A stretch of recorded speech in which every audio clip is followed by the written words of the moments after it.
It's one of Jane Fonda's workout videos in the early 80s, and you have a new set of DVDs out, Jane. They're called the Primetime Series for the baby boomer generation, which I guess is given I've just become a father again.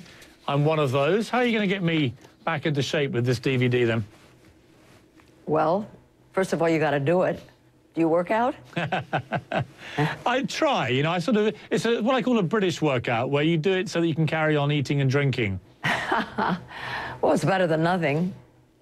You know, when you're older, it's more important than ever that you stay physically active. I wrote this book, Primetime, about the last third of life. And in doing the research over 4 years, I really was struck by what a difference it makes to not only to your body, but to your mind, to your self-esteem, to all kinds of things. And you know, I thought, well, older people can't do the videos that I used to do, and they can't do the videos that most people are releasing right now.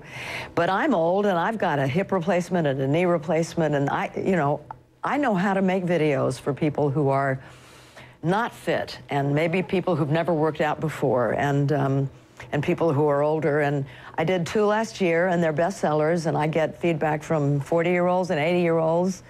And it's really made a difference. And so I got motivated to do 2 more, and they're kind of like my older ones in the sense that I'm back in a studio, and there's other people with me. And one thing that's really great and different is that we have live music. We have a band on the set with us, and it's just a lot of fun. I want to get people to stay active so that they can get up and down out of a chair, in and out of a car by themselves, and pick up their grandchildren, and back a car down a driveway looking over their shoulder. I mean, there's just all kinds of things that become harder as you get older. But if you keep your bones moving and your muscles moving and your heart pumping and the brain working, then it's going to be a lot easier. And they're effective, and they're fun, so I'm real proud of them.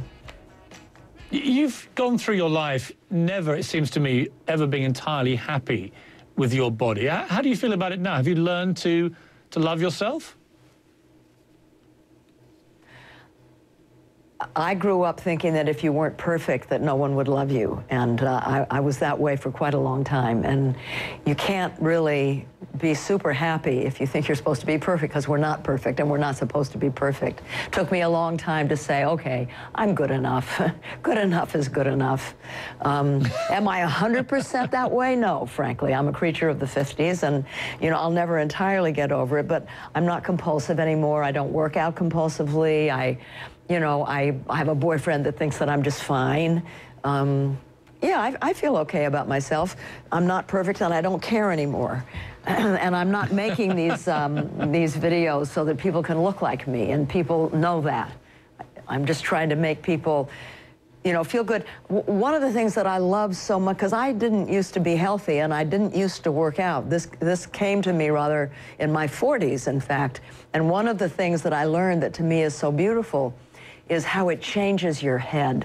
It changes your feelings about yourself and your attitude about the world. You gain self-esteem, you think more clearly, those endorphins start to pump, and it's just easier to, you know, to deal with the problems of life when you remain physically active. And the chances are, if you do it for you, that you'll like yourself more, and then you'll tend to find people being attracted to you. How many times do you think you've properly been in love in your life? Oh, maybe 5 times. That's a lot, but I'm old. That is quite a lot. But you've done well. I've been lucky. If you could take one of those people to a desert island for the rest of your life, and it can't be your current partner, but so we'll have to eliminate him from this. It would be my girlfriend's investigation. It would be my girlfriend. Well, but if I forced you to take one of the men you've loved in your life, who would it be? You couldn't. You couldn't. Really? No. Been there, done that. I mean, I'm very happy right now with it. I have a lover, and I'm real happy, but I wouldn't particularly want to go to a desert island. I think the longest lived relationships are my girlfriends. Women have a whole network of nurturing emotional relationships, and in terms of longevity, put me on a desert island with a bunch of women friends. You'd probably have a happier time. We're going to take a final break, Jenny. Come back. I want to talk to you about Marilyn Monroe, Michael Jackson, and what has been the greatest moment of your life?